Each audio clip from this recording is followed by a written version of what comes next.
The role of president of the world's most powerful country is not one to be taken lightly. Thank you all very much. It's the job for a person of mighty intelligence and charisma, a being of wisdom, an inspirational communicator. I will listen to what has been said here, even though I wasn't here. Since George Bush has been in office, he's confounded the press with mangled sentences and bruised words. It's said he's done more damage to the English language than he's done to world peace and the environment.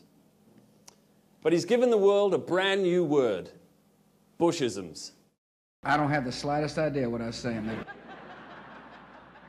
What we're about to see is a collection of some of W's most infamous creations. Although often quoted in print, it's a joy to watch the video footage and see the man himself in action. Thanks for inviting me.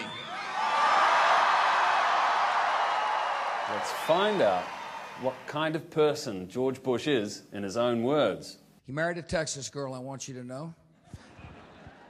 Karen is with us, a West Texas girl, just like me. She's a West Texas girl just like me. It seems anatomy was just as difficult as geography for wee Georgie. I mean, if that's what a West Texan girl looks like, there goes my travel plans for visiting the delightfully named Loving County, West Texas. The last thing you want when you're on holiday in West Texas is for a pickup truck to pull up beside you, a girl wind the window down and say, "You look good, boy. You got a pretty mouth. I'm gonna make you squeal like a pig." Coming from West Texas is really going to influence the way you speak. What I'm talking about, when I'm talking about myself, and when he's talking about myself, all of us are talking about me. I guess myself understands yourself, George. It's important to know that next time you walk into a trucker's bar in St. Alamo, West Texas, and somebody squares off and goes, "Is you looking at myself?" The correct reply is, "I ain't looking at no self." And then you're in. It's okay, Bobby George. He's kin. I mean, the South is well known for its colorful sayings and simplifying language. But even these, George seems to be able to stuff up.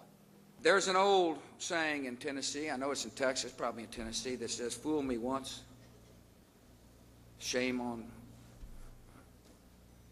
you." If fool me, we can't get fooled again. He's actually fooling himself there several times. I actually looked up a book of old Texas sayings to see what the real ones were, and there was one which was particularly applicable for George Bush. If you put his brains in a honeybee, it's going to fly backwards. The foundation for George's confusing grammar could be in his early school days. This is my actual first grade report card. Up top it says, George W. Bush. And then notice the final grades on the right. Writing A, reading A, spelling A, arithmetic A, music A, art A. So my advice is, don't peak too early.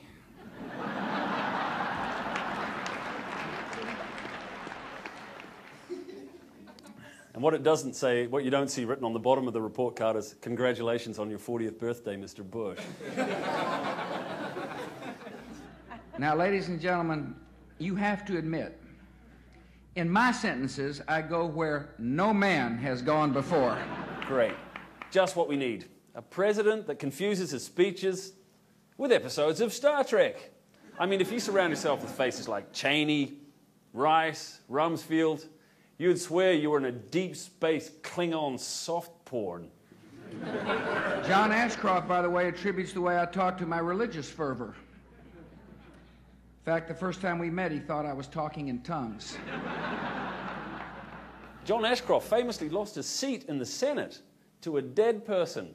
And a week later, George Bush phones him up and makes him the Attorney General.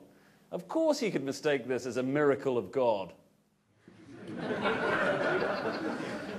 The man who taught George Bush most of his public speaking skills was quite possibly baseball legend Yogi Berra, the master of such quotes as, "Baseball is 90% mental and the other half is physical." Or, his most famous quote, when you come to a fork in the road, take it.